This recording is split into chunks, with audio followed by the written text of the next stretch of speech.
Hello everyone, welcome back to my new video. आज हम एक न्यू एनीमे को स्टार्ट करने वाले हैं जिसका नाम है धन धना धन। आप लोग को नाम थोड़ा अजीब लग रहा होगा, लेकिन ये 2024 का नाम द बेस्ट एनीमे माना जा रहा है। चलिए हम इस वीडियो को स्टार्ट कर लेते हैं एपिसोड 1 के साथ। एपिसोड के शुरुआत में हम मोमो नाम की एक लड़की को देखते हैं जो अपने बॉयफ्रेंड से परेशान हो चुकी होती है क्योंकि वह एक नंबर का हरामी होता है। वह डेट पर जाने के लिए मोमो से पैसे मांगता है और जब मोमो मना करती है तो उसे ओयो होटल ले जाने को बोलता है। यह बात सुनकर मोमो गुस्सा हो जाती है और उसे खींचकर एक लात मारती है, लेकिन उसके सामने वो काफी ज्यादा कमजोर होती है तो वो लड़का मोमो को ही नीचे गिरा देता है और उससे ब्रेकअप करके चला जाता है। मोमो यह बात अपनी फ्रेंड्स को बताती है जो कहती है कि अच्छा हुआ उसने तुमसे ब्रेकअप कर लिया। पता नहीं मोमो ने उसमें ऐसा क्या देखा था, जिस पर मोमो कहती है कि वह उसके फेवरेट एक्टर केन तकाकुरा जैसा दिखता है। मोमो बताती है उसे हट्टे कट्टे मर्द टाइप लड़के पसंद आते हैं, जिस पर उसकी सहेलियां कहती है कि इस तरह के लड़के तो देखना ही बंद हो गए हैं। मोमो अब काफी उदास थी और सोच रही थी कि पता नहीं उसे कैसे केन तकाकुरा जैसा मर्द मिलेगा। तभी उसकी नजर एक क्लास में जाती है जहाँ के लड़के एक चश्मिश लड़के को परेशान कर रहे थे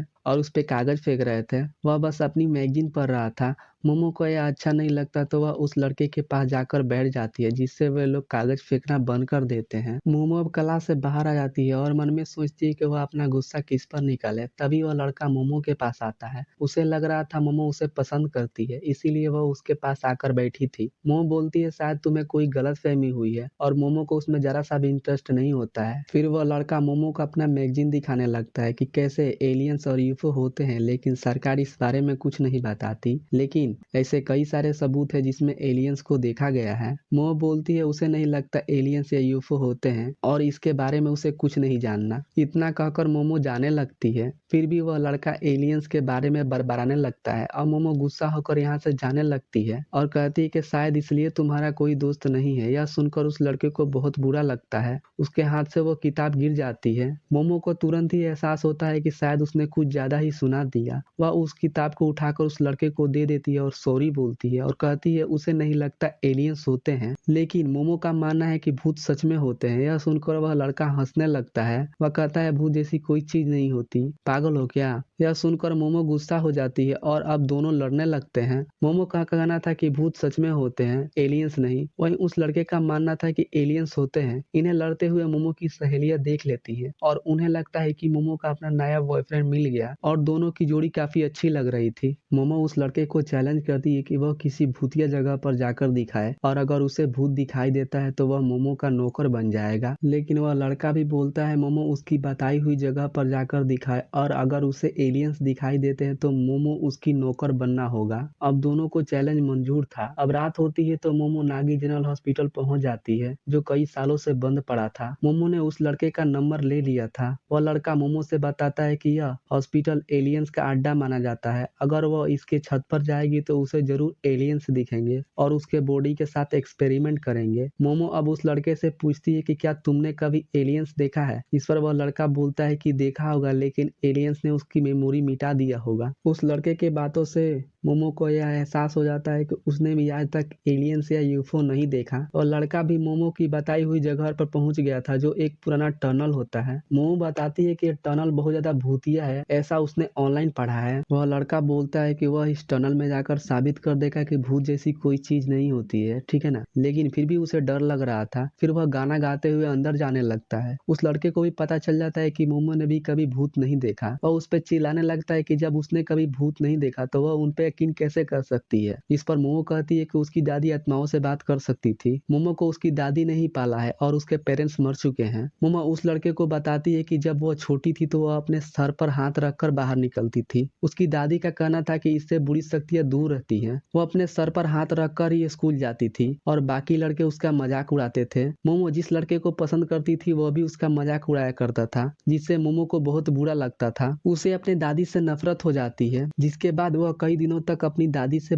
बात नहीं करती। लेकिन मोमो को यह एहसास हो जाता है कि वह अपनी दादी से बहुत प्यार करती है, इसीलिए उसे पूरा भरोसा है कि भूत सच में होते हैं। अब उस लड़के को टनल के अंदर खून के पंजों के निशान दिखने लगते हैं और जब वह पीछे मुड़ता है तो उसे एक डरावनी सी बुढ़िया दिखती है। अब वह तुरंत इस टनल से भागने की कोशिश करता है। मोमो बताती है कि वह भूत जरूर टर्बो ग्रेनी होगी और ऐसा कहा जाता है कि वह एक बार किसी को पकड़ ले तो उस पर वह कर्स लगा देती है। वह लड़का यहाँ से भागने की पूरी कोशिश करता है, लेकिन टर्बो ग्रेनी ग्रैनी उस तक पहुंच जाती है और उस लड़के का फोन कट हो जाता है। मोमो अब उसकी मदद के लिए यहाँ से निकलने लगती है, लेकिन उसे यहाँ 3 एलियंस दिखते हैं। मोमो यहाँ से भागने की कोशिश करती है, लेकिन वह एलियंस तुरंत ही मोमो को पकड़ लेते हैं और उसके कपड़े फाड़ देते हैं। जब मोमो को होश आता है तो उसके हाथ पैर बंधे हुए थे। एलियंस बताते हैं कि वह सर्पोलियंस हैं, क्योंकि वह सर्पो प्लेनेट से आए हुए हैं। उनकी जाति में सिर्फ मेल्स ही हैं। यह एलियंस इंसानों के बनाना चुराने आए हैं। मोमो चिल्लाते हुए कहती है कि उसे यहाँ से जाने दे। यह एलियंस मोमो को हिप्नोटाइज करने की कोशिश करते हैं ताकि मोमो उनकी बात माने, लेकिन मोमो दिमागी रूप से काफी मजबूत थी और उनकी पावर का मोमो पर कुछ खास असर नहीं होता। यह एलियंस अब मोमो पर एक्सपेरिमेंट शुरू करने वाले थे। तभी मोमो का मोबाइल बजने लगता है। एक एलियंस उस मोबाइल को उठाता है तो उसे जोर की लात पड़ती है। फिर उस मोबाइल से एक भूत बाहर निकल कर आता है। यह भूत उस एलियन को दूर फेंक देता है। यह भूत और कोई नहीं, वो लड़का होता है जिस पर टर्बो ग्रैनी का कर्स लग गया था। यह लड़का खुद को कंट्रोल नहीं कर पा रहा था। दूसरा एलियन बोलता है कि मोबाइल में से टेलीपोर्ट होने की टेक्नोलॉजी तो हमारे पास भी नहीं है, तुम जो भी हो यहाँ से चले जाओ या तुम अपना बनाना हमें दे दो। एलियन सब अपनी पावर का यूज करने लगते हैं, लेकिन ग्रैनी इतनी तेज थी कि उनपे उन शक्तियों का असर ही नहीं होता है और वह दूसरे एलियन को काट कर उसका बनाना निकाल लेती है। अब तीसरा एलियन अपनी पावर से ग्रैनी को दूर फेंक देता है। वह लड़का बोलता है उन्हें जो चाहिए वह ले ले। वह कितने टाइम से एलियंस को देखना चाहता था, क्योंकि उसका कभी कोई दोस्त नहीं था। उसे लगता था एलियंस तो उससे दोस्ती कर ही लेंगे, इसीलिए वह बचपन से ही आसमान में घूरता रहता था और सोचता था कि एलियंस उसके पास आ जाए, लेकिन ऐसा कभी नहीं हुआ। ओकारू को दूसरे बच्चे हमेशा बुली करते हैं और उसके होने या ना होने से किसी को कोई फर्क नहीं पड़ता, लेकिन फिर मोमो उसकी हेल्प करने आई, इसीलिए वो मोमो को कुछ नहीं होने देगा। तो एलियंस को जो भी करना है वह उसके साथ करे, लेकिन मोमो को यहाँ से जाने दे। इतना कहकर वह कर्ज फिर से उस पे हावी हो जाता है। मोमो भी कहती है कि इन्हें दिखा दो कि तुम एक असली मर्द हो। मोमो को अपनी दादी का फ्लैशबैक याद आता है, जिसमें वह मोमो को उसकी शक्ति बाहर निकालना सिखा रही थी, लेकिन मोमो यह करने से मना कर देती है क्योंकि सारे बच्चे उसका मजाक उड़ाते थे। मोमो यह कहते हुए भाग जाती है कि वह अपनी दादी से नफरत करती है। मोमो मन में सोचती है कि यह सारी बातें उसे अब क्यों याद आ रही है। मोमो अब ध्यान लगाकर वही करती है जो उसके दादी ने सिखाया था और अचानक उसके अंदर पावर आ जाती है। देखकर वह लड़का भी चौंक जाता है। मोमो को खुद यकीन नहीं होता कि उसके अंदर भी पावर है। वह अपनी दादी को थैंक्स बोलती है और उस तीसरे एलियंस को एक जोरदार लात मारती है, जिससे वो बाहर जाकर गिरता है। यह शिप एक मून की तरह लग रहा था, लेकिन यह शिप भी अपने असली रूप में आ जाता है और नीचे गिरने लगता है। मोमो देखती है कि वह लड़का पूरी तरह से भूत बन गया था। वह भूत मोमो को भी काटने आता है, लेकिन मोमो अपनी पावर से टर्बो ग्रैनी को उस लड़के के शरीर से दूर कर देती है। लेकिन उस लड़के पर अब भी कर्ज था। वह भूत कहता है कि उसने इस लड़के की दोनों गोटियां निकाल ली है और जब तक उस लड़के की गोटियां हैं उस पे कर्ज लगा रहेगा। अगर उन्हें इस ग्रैनी से पीछा छुड़ाना है तो उन्हें इस ग्रैनी को उसी टनल में आकर हराना होगा। इतना कहकर वो टर्बो ग्रैनी गायब हो जाती है। यूएफओ अब नीचे गिर जाता है, लेकिन मोमो उस लड़के को लेकर बाहर आ जाती है। दोनों अब सही और गलत साबित हो गए थे, क्योंकि एलियंस भी होते हैं और भूत भी। अब वो लड़का उठकर उस टनल की तरफ जाने लगता है, क्योंकि उस ग्रैनी को हराने से उसे कर्ज से मुक्ति मिलेगी। वह अपने कपड़े उतारकर मोमो को दे देता है ताकि उन्हें पहनकर मोमो अपनी घर चली जाए। वह कहता है कि तुम यह कपड़े पहन लो वरना वह फोकस नहीं कर पाएगा। जो सुनकर मोमो का दिल जोरों से धड़कने लगता है, क्योंकि केन ताकाकुरा ने भी यह लाइन एक बार बोली थी। अब मोमो उस लड़के का नाम पूछती है, जिस पर वह लड़का अपना नाम बताता है, केन ताकाकुरा। जो सुनकर मोमो के होश उड़ जाते हैं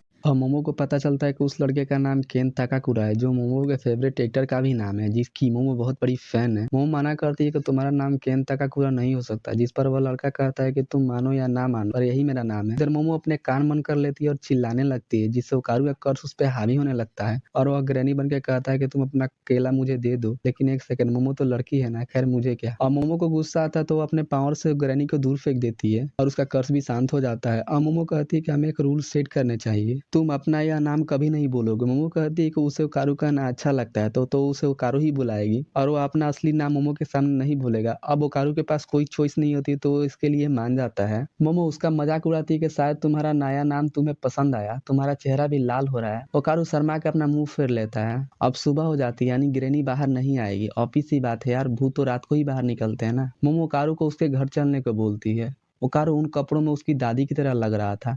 वे लोग उसके घर के सामने पहुंच जाते हैं। ओकारू को मोमो बताती है कि उसकी दादी लड़कों के मामले में काफी ज्यादा घमंडी है। एक बार मोमो के एक्स बॉयफ्रेंड को लगभग उन्होंने मार ही दिया था। ओकारू जैसे ही उस गेट के अंदर आने की कोशिश करता है तभी उसके शरीर में आग लग जाती है और वह इधर जलने लगता है। मोमो ये देखकर ओकारू को पास की नदी में फेंक देती है, जिससे वह आग बुझ जाती है। मोमो देखती है उसके दादी ने गेट पर एक पेपर चिपकाया था ताकि बुरी शक्ति उसके घर में ना जाए। अब जब ओकारू शापित है तो वो अंदर नहीं जा सकता। मोमो उस पेपर को उतार देती है और ओकारू को सॉरी बोलती है। मोमो को यह यकीन नहीं होता उसके घर पर एक पेपर है जो बुरी शक्ति को दूर रखता है।